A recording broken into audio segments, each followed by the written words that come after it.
Media Islamnet. Dan radio kesayangan Anda menghadirkan.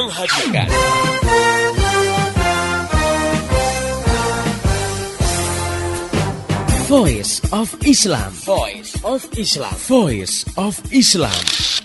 Bagaimana tidak nyaman misalnya ya, kalau diterapkan hukum cambuk bagi peminum khamar, sementara negara tidak menerapkan mekanisme yang melarang khamar masuk ke suatu wilayah dan diperjualbelikan. Artinya masih ada orang yang berjualan khamar dan akhirnya ada juga yang beli, akhirnya ada juga yang minum. Padahal kalau minum dicambuk. Nah, ini kan juga semacam dilema juga ya. Atau misalnya diterapkan hukum cambuk bagi yang melakukan pergaulan bebas. Nah, sementara negara sendiri tidak menghambat arus masuk pornografi dan porno aksi di suatu negeri. Bahwa menangis itu yang dianjurkan itu menangis karena ingat dosa, takut pada Allah. Nabi SAW itu pernah bersabda dalam satu hadisnya, la yalijun nara rajulun baka min khasyatillah hatta ya'udal labanu fil darra'i. Nabi bilang tidak akan disentuh oleh api neraka seseorang yang menangis karena takut kepada Allah. Nah, tadi kalau misalnya cinta itu tidak didasarkan pada pemahaman Islam, emosional sifatnya, ya kan? Iya. Lagi disayang-sayang sama suami, dikasih hadiah banyak, beliin pakaian baru, dibelanjain banyak, sayang. Nah, begitu suami di PHK, nganggur 1 tahun nggak dapat kerja, ini udah mulai mengikis.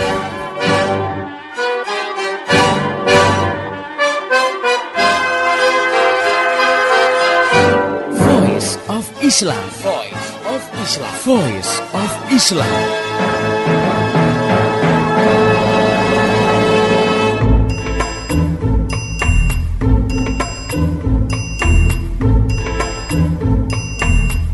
Halo Indonesia, Assalamualaikum warahmatullahi wabarakatuh. Jumpa lagi dengan saya Tresna Sari dalam program Voice of Islam. Kerja bareng Media Islamnet dengan radio kesayangan Anda ini. Dan seperti biasa selama 30 menit ke depan saya akan menemani Anda semua dalam rubrik Keluarga Sakinah. Saya tidak sendiri, ditemani oleh seorang pakar yaitu Ustazah Insinyur Ratu Erma Rahmayanti. Beliau adalah pembina kajian Forum Mar'ah Sholihah, Pusat Pengembangan Islam Bogor. Baik, sebelumnya kita sapa dulu beliau. Assalamualaikum warahmatullahi wabarakatuh, Ustazah. Waalaikumsalam warahmatullahi wabarakatuh. Ya, apa kabarnya hari ini? Alhamdulillah baik. Ya, alhamdulillah. Baik, pendengar, di sini kita akan mengangkat tema tentang suami menyuruh maksiat. Tema ini diangkat dari beberapa surat yang masuk ke Voice of Islam. Yang pertama dari Ibu Isa di Jalan Soekarno-Hatta. Ya, pertanyaannya seperti ini. Assalamualaikum warahmatullahi wabarakatuh. Saya mau bertanya soal hawa nafsu. Saya seorang istri, ingin menutup aurat, caranya memakai jilbab. Tapi begitu minta izin suami, dia tidak mengatakan tidak boleh. Tapi jawabannya menyakitkan. Katanya kampungan. Dia lebih senang melihat istrinya seksi atau pakai baju yang ketat-ketat, rambutnya dikeriting atau di-rebonding. Padahal sudah dijelaskan, ada di surat Al-Quran tentang menutup aurat, tetapi tetap saja bersikeras. Saya sudah bilang kalau suami harus menjaga istrinya. Misalnya kita minta izin untuk membaca ayat tentang menutup aurat, membacanya saja masih terbata-bata. Nah, itu adalah SMS dari Ibu Isa. Bagaimana Ustazah menanggapi permasalahan Ibu Isa ini? Ya baik, bismillahirrahmanirrahim. Pendengar yang budiman dan juga Mbak Tresna, khususnya kepada Ibu Isa yang dirahmati Allah. Alhamdulillah Ibu telah mengambil sikap yang tepat ya, dalam rangka mentaati salah satu perintah Allah Subhanahu wa taala, yaitu menutup aurat. Teruskan saja Bu sikap ini ya, jangan goyah dan mundur meski suami Ibu memberi respon negatif. Ibu Isa harus terus-menerus ya memperkuat diri dengan ketaatan-ketaatan terhadap perintah Allah yang lainnya. Insya Allah ya, Allah akan menolong Ibu nanti saat menghadapi suami. Untuk masalah menutup aurat ini, yang harus ditaati adalah perintah Allah dan Rasulnya ya. Karena menutup aurat itu salah satu kewajiban bagi muslimah siapapun ya tanpa kecuali, dan merupakan hak Allah untuk ditaati. Lalu bagaimana dengan suami ya yang bersikeras melarang atau tidak mengizinkan? Dalam sebuah hadis Rasulullah SAW mengatakan la ta'ata li makhlukin fi ma'siyatillah, ya, yang artinya tidak ada ketaatan seorang hamba dalam keadaan bermaksiat kepada Allah. Jika seorang istri ketika ingin menutupi aurat kemudian dicegah oleh suaminya dan dia lebih memilih mentaati suami, sementara perkara yang harus ditaati itu merupakan hak Allah dan Rasulnya untuk ditaati, dalam hal ini menutup aurat, maka berdasarkan hadis tadi istri telah bermaksiat kepada Allah dan Rasulnya. Demikian juga ya suami yang menyuruh tadi, yang menyuruh istrinya tidak menutupi aurat, ya, sama-sama juga bermaksiat begitu. Nah, karena sesungguhnya masalah menutup aurat atau tidak itu tidak memerlukan izin manusia termasuk suami. Nah, jadi dalam kondisi ini ya saat istri nanti tetap bersikeras ya mempertahankan prinsipnya yaitu dia tetap menutupi auratnya, maka ia tidak masuk pembangkang atau mendurhakai suami. Oh, seperti itu ya Bu ya. Tapi bagaimana kalau misalnya kasusnya sampai terjadi kayak kekerasan dalam rumah tangga, misalnya pemukulan gitu ya, karena dianggap bahwa maksud saya istrinya itu tidak taat gitu kepada suaminya gitu, pemukulan terhadap istri tersebut. Nah, atau bahkan gitu ya sampai aku ceraikan kamu, karena itu kan kasus juga ya Bu ya. Nah, itu bagaimana? Nah, andai istri mendapatkan perlakuan kasar dari suami ketika istri melakukan ketaatan pada Allah ya, maka istri harus bersabar ya, terhadap perlakuan itu dan memohon kepada Allah agar membukakan pintu hati suaminya itu. Nah, bisa juga istri mengadukan ya perilaku suaminya ini kepada orang yang bijak ya, yang dianggap mampu menasihati suaminya supaya suami merubah pemikiran dan sikapnya itu. Nah, ini ditempuh bila istri tidak bisa lagi berkomunikasi dengan baik dengan suaminya. Andaikan ya ancamannya sudah pada taraf perceraian, istri juga masih harus tetap bertahan dengan keinginannya tadi ya. Nanti kita lihat saja apakah suaminya itu berani atau tidak menceraikan istrinya gitu. Jika suami itu ternyata benar-benar menceraikan, itu yang terbaik gitu. Artinya memang dia itu sudah tidak bisa dijadikan panutan lagi atau menjadi imam di keluarga dalam rangka taat pada Allah. Jadi terbukti justru seharusnya suami itu menjadi pembimbing ya, dan seharusnya suami itu meminta istri dan anak-anaknya untuk taat pada Allah. Nah, ini malah ketika istrinya taat itu diceraikan, bisa jadi banyak hikmah di sana bahwa tidak bisa dipertahankan. Nah, ini juga sesudah istri dan keluarganya itu memberi nasihat ya kepada suami tersebut begitu. Nah, ya ini bagaimana kalau istrinya ini karena didorong merasa masih mencintai suaminya dan juga ingat pada anak-anaknya bila nanti mereka bercerai, nah, kemudian istri memilih untuk melepas penutup auratnya dan sebenarnya belum pasti akan diceraikan atau tidak, ya, ini adalah sikap yang amat disayangkan. Begitu. Nah, ya, jadi artinya dia belum bisa memastikan sebenarnya yang apakah pasti diceraikan itu. Nah, ini sebelum itu terjadi dia sudah ketakutan duluan, belum ada upaya yang sungguh-sungguh mempertahankan. Nah, ini sudah memilih untuk membuka kerudungnya, ya.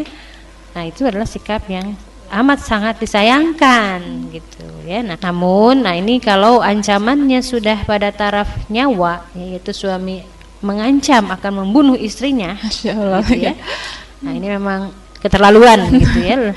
Nah, maka dengan alasan mempertahankan nyawa, istri secara zahir di depan suami bersikap cool down terlebih dahulu, ya. Jadi mereda dulu. Setelah agak reda, dicoba lagi untuk dibicarakan. Nah, dan bila kondisi ini terus berlangsung dan istri dalam tekanan ya, maka dia dimaafkan ya, karena kondisinya berada dalam keterpaksaan dan juga ancaman nyawa. Nah, insya Allah Allah Maha tahu apa yang ada dalam hati dan pikiran istri tersebut, ya. Betapa ia ingin mentaati Allah Subhanahu wa taala. Tara la haula wala quwata illa billah, tiada daya dan kekuatan kecuali dengan pertolongan Allah, ya. Nah, terus saja doakan suaminya, ya, dan dekati dengan sikap yang baik agar nanti suatu saat ia akan luluh dan merubah pikiran serta sikapnya tadi. Ya, gitu. insyaallah. Nah, ini ada tadi agak menarik ya kata-kata kalau nanti suami itu sudah agak reda gitu ya situasi di rumahnya itu. Nah, standarnya agak reda ini seperti apa? Lalu apakah nanti selama proses tersebut gitu ya si istri itu apakah tidak apa-apa gitu membuka aurat keluar rumah atau jadi suatu keringanan gitu maksudnya ataukah seperti apa, Bu?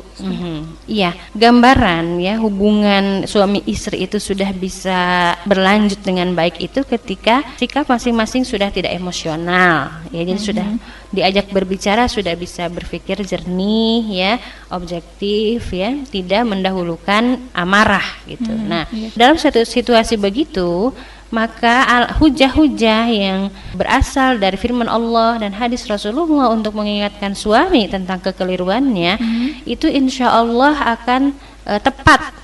Ya, situasinya itu tepat gitu ya, dan sedikit demi sedikit ya digambarkan bahwa sebenarnya keinginan saya itu, begitu kata istrinya, itu adalah perintah Allah dan seterusnya lah ya, didekati demikian. Nah, dalam masa itu ya, saat suami masih mengancam akan membunuh istrinya ya, maka secara zahir di depan suaminya dia tidak masalah, tidak menutup aurat, misalkan diajak pergi ke undangan gitu ya, keluar rumah gitu.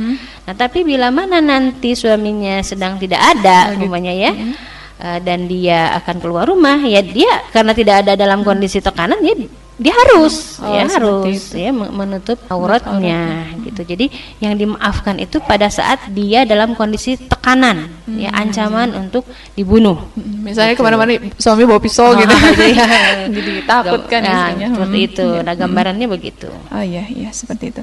Oke, lalu ini Bu, satu lagi, nah ada nggak nasihat khusus buat Ibu Isa ini khususnya gitu ya? Bagaimana trik-triknya untuk menghadapi sikap suaminya ini, bapak ini seperti itu? Ya, perlu diketahui sikap suami yang seperti itu diakibatkan karena keyakinan terhadap Allah itu belum utuh, ya. Karena jika seseorang sudah kuat keyakinan atau pemahaman tentang akidahnya sudah benar, dia akan memiliki sikap taat dan sungguh-sungguh menjalankan perintah Allah Subhanahu wa taala, ya.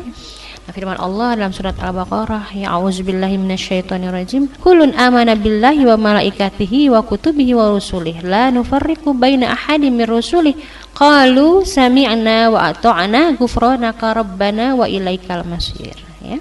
Nah, kullun amana billah, ya, setiap orang yang beriman kepada Allah, malaikatnya, kitabnya, rasulnya, dan tidak membeda-bedakan antara salah satu rasul, ya, mereka akan mengatakan sami'na wa ata'na, kami mendengar dan kami taat.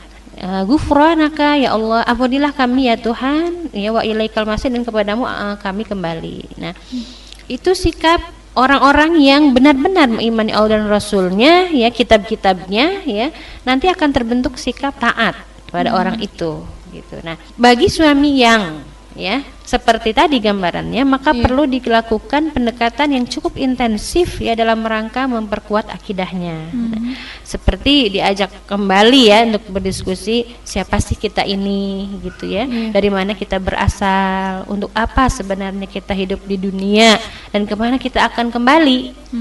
Ya, kita ini hamba Allah, gitu, yang wajib bersyukur atas segala karunia, dan bentuk syukurnya itu dengan taat kepada perintahnya. Nah, sampaikan juga bahwa perempuan ini masalah menutup aurat, ya, perempuan sekarang yang tidak menutup aurat itu bukan contoh yang harus ditiru. Ya, mereka justru adalah korban dari sistem yang jauh dari nilai-nilai agama. Nah, para perempuan itu justru digiring, ya, ke jurang neraka, sementara Islam yang menyelamatkan dan melindungi perempuan, gitu. Jadi kita bahas, ya, dengan suami itu justru Islam itu menyelamatkan ya perempuan dan melindungi perempuan. Nah, karena dalam Islam perempuan itu laksana permata yang harus dipelihara, maka Islam menurunkan seperangkat hukum yang menghormati dan melindungi perempuan. Ya, di antaranya tadi harus menutupi auratnya ketika keluar rumah. Kemudian kalau bepergian jauh selama 1 hari 1 malam harus disertai mahram, ya. Kemudian wanita tidak diwajibkan bekerja dan lain-lain. Kita juga bahas itu, kita gambarkan ya bagaimana perempuan yang tidak menutupi aurat kemudian harus keluar rumah karena alasan bekerja dan sebagainya, justru para perempuan itu sama sekali tidak terjaga kehormatannya gitu. Justru dengan Islam jadi sangat dimuliakan ya Bu ya. Betul. Jadi ya ini disentuhlah perasaan-perasaan, akal dan perasaan dari suami ibu gitu ya, agar kemudian bisa menerima begitu ya sebuah kebenaran. Kabar gembira, kabar gembira.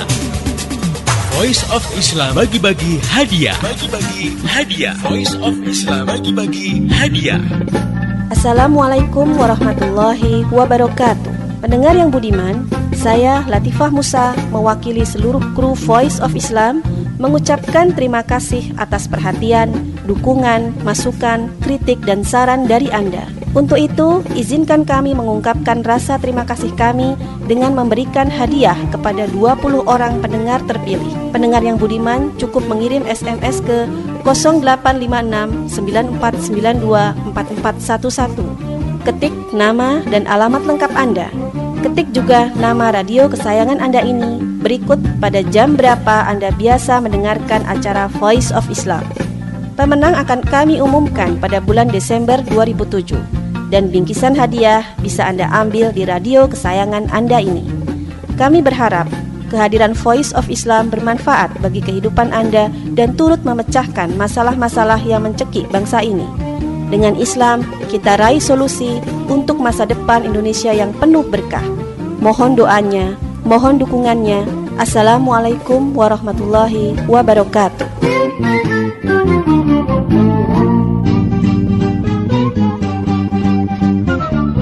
Masih Anda ikuti Voice of Islam, persembahan media Islamnet dan radio kesayangan Anda ini. Voice of Islam, Voice of Islam, Voice of Islam.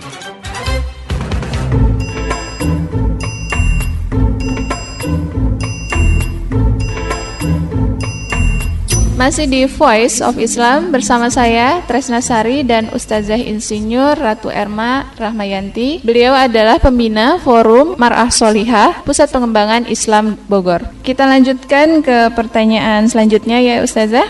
Pertanyaan dari Dinda di Bondowoso. Assalamualaikum warahmatullahi wabarakatuh. Bagaimana nanti di akhirat jika seorang wanita sholihah yang lebih dulu mendapatkan hidayah sementara suaminya tidak taat agama? Nah, apakah betul istri itu ikut suami? Istilah Jawa bilang istri itu ke surga ikut, ke neraka pun ikut. Yang sepertinya itu nggak adil seperti itu ya. Itu pertanyaannya. Baik, bagaimana pendapat Ustazah tentang pertanyaan dari Dinda ini? Ya, bismillahirrahmanirrahim, pendengar yang budiman dan juga Mbak Tresna, Mbak Dinda di Bondowoso yang saya cintai ya. Allah Subhanahu wa taala telah berfirman, A'udzubillahi minasyaitonirrajim. Bismillahirrahmanirrahim. Inni la udhi'u amala 'amilin minkum min dzakarin aw untha, ba'dukum fi ba'din. Kata Allah, sesungguhnya aku ya tidak akan menyia-nyiakan amal orang-orang yang beramal di antara kamu, baik laki-laki ataupun perempuan. Nah, jadi apabila seorang wanita sholihah, ya istri sholihah, mendapatkan suaminya yang belum taat, ya beragama, nah bagaimana nantinya istri ini dalam pandangan Islam ya di hari akhirat nanti? Apakah akan terbawa karena suaminya tidak taat sehingga nasib istri itu juga jadi tidak taat nasibnya buruk gitu ya, ke neraka. Nah, maka berdasarkan Quran surat Al-Imran ayat 195 tadi bahwa Allah itu melihat ya siapapun yang melakukan amal baik laki-laki maupun perempuan ya, dan nanti kata Allah ya akan aku masukkan mereka ilal jannah, ke dalam surga yang tajri min tahtihal anhar, yang mengalir sungai-sungai di bawahnya sebagai pahala di sisi Allah, dan hanya pada Allah lah pahala yang baik itu. Ya, insya Allah, ya, sekalipun suaminya ya tidak taat agama, istrinya solihah, ya Allah tidak akan menyia-nyiakan amal dari istri solihah tersebut, gitu ya. Nah kemudian juga di ayat lain ya, Quran surat An-Nisa ayat 97, Allah Ta'ala juga berfirman di sana, A'udzubillahi minasyaitonirrajim, man amila sholihan min dzakarin aw untha wa huwa mu'minun falanuhyiyannahu hayatan thayyibah wala najziyannahum ajrahum bi ahsani ma kanu ya'malun. Nah, man amila sholihan, barang siapa yang mengerjakan amal soleh min zakarin au unsa, baik dia laki-laki maupun perempuan, wa huwa mu'min, dan dia dalam keadaan beriman, falanuhyiyannahu hayatan thayyibah, maka sesungguhnya kami akan berikan kehidupan yang baik kepadanya, ya. Kemudian Allah melanjutkan, wala najziyannahum ajrahum bi ahsanin ma kanu ya'malun, dan sungguh akan kami beri balasan kepada mereka dengan pahala yang lebih baik dari apa yang telah mereka kerjakan. Nah, pemahamannya ayat ini juga mengatakan ya bahwa masing-masing laki-laki dan perempuan itu ada balasan terhadap amalnya sendiri-sendiri. Ya, jadi tidak ada ke bawah-bawah, keseret-seret gitu ya. Masing-masing akan bertanggungjawabkannya di hadapan Allah gitu. Nah, kemudian ingat juga bahwa Allah Ta'ala juga menyatakan dalam Quran surat Fatir ayat 18 ya, di sana Allah berfirman, A'udzubillahi minasyaitonirrajim, wala taziru waziratu wizra ukhra wa in tad'u muthqalatun ila himliha la yuhmal minhu syai'u walau kana dza qurba. Nah, wala taziru waziratu wizra ukhra, bahwa orang yang berdosa itu tidak akan memikul dosa yang lain. Ya. Wa in tad'u musqalatun ila hamliha, dan jika orang yang punya dosa yang berat yang memanggil orang lain ila himliha untuk memikul dosa dia itu, ya, la yuhmal minhu syai'un, maka tidak bisa sedikit pun ya dipikulkan dosa itu, walau kana dza qurba, meski yang dipanggilnya itu adalah kaum kerabatnya. Nah, gitu. Ya. Nah, kemudian firman Allah dilanjutkan, sesungguhnya yang dapat kamu beri peringatan hanyalah orang-orang yang takut terhadap azab Allah, sekalipun orang itu tidak melihat Allah. Nah, mereka mendirikan sholat ya, dan barang siapa yang mensucikan dirinya, sesungguhnya ia mensucikan diri untuk kebaikannya diri sendiri, dan kepada Allah lah tempat kamu kembali. Jadi sudah sangat jelas ya Ibu Dinda ya, bahwa laki-laki maupun perempuan akan menerima balasan dari amalnya masing-masing. Jadi laki-laki soleh akan menerima balasan dari amal solihnya, perempuan solihah juga akan menerima balasan dari perbuatan solihnya, ya. Dan seseorang itu tidak akan menanggung kesalahan orang lain disebabkan karena ada hubungan karib kerabat, atau dalam pertanyaan tadi ada hubungan suami istri, yang cukup dekat ya hubungan tersebut, sehingga kalau suaminya nanti masuk neraka ya istri juga ikut masuk neraka misalkan, itu tidak bisa berlaku demikian, ya.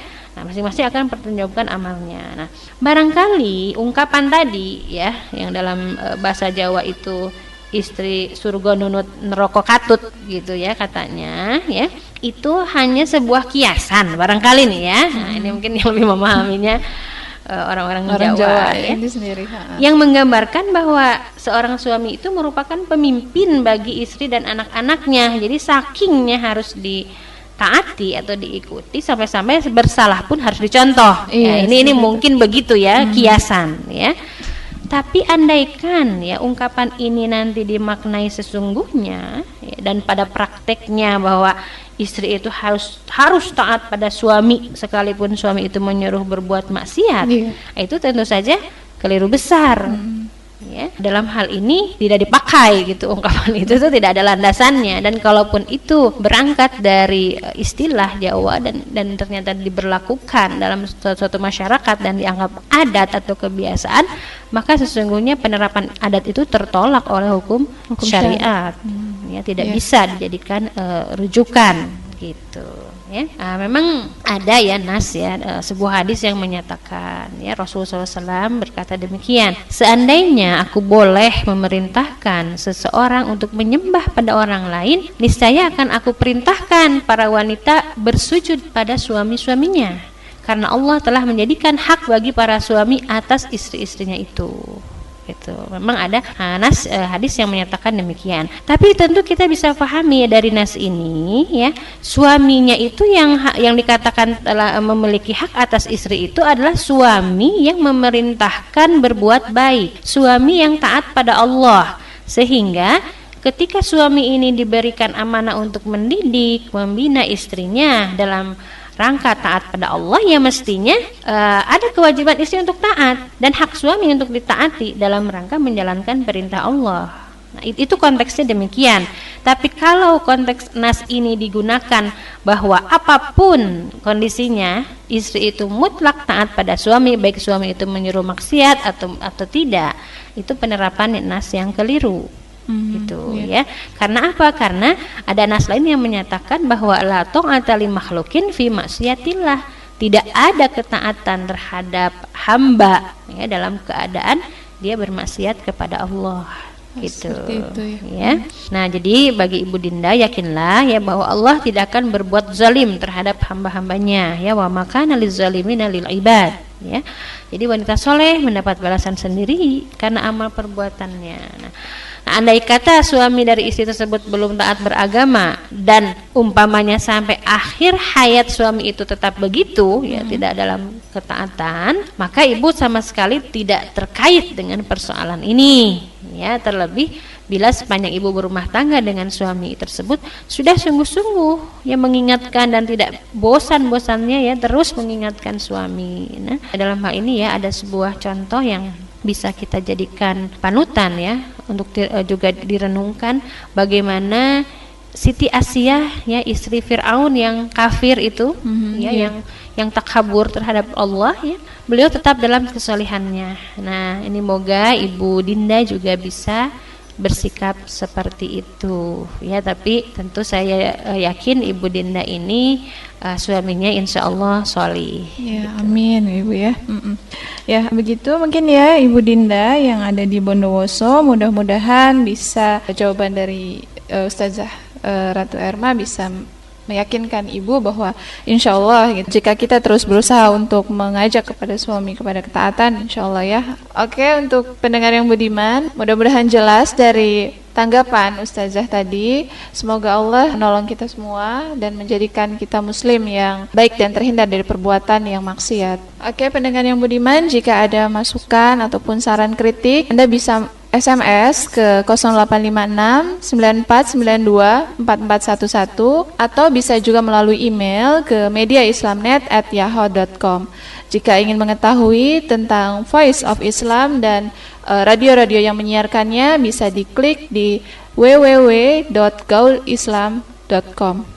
Saya Tresna Sari dan seluruh kerabat kerja yang bertugas mengucapkan terima kasih kepada Ustazah Insinyur Ratu Erma Rahmayanti atas penjelasannya. Ya, sama-sama. Dan juga kepada para pendengar yang telah setia mengikuti acara ini. Pesan saya, sampaikan apa yang Anda dengar dari acara ini kepada yang lain agar rahmat Islam dapat segera tersebar luas, paling tidak di kota Anda yang tercinta ini. Dan esok hari insya Allah Voice of Islam akan kembali hadir di waktu dan gelombang yang sama. Mari menimbang masalah dengan syariah. Wassalamualaikum warahmatullahi wabarakatuh. Demikian tadi Voice of Islam. Voice of Islam. Semoga hikmah yang terkandung bermanfaat untuk kita semua. Amin, amin, amin. Ya Robbal Alamin.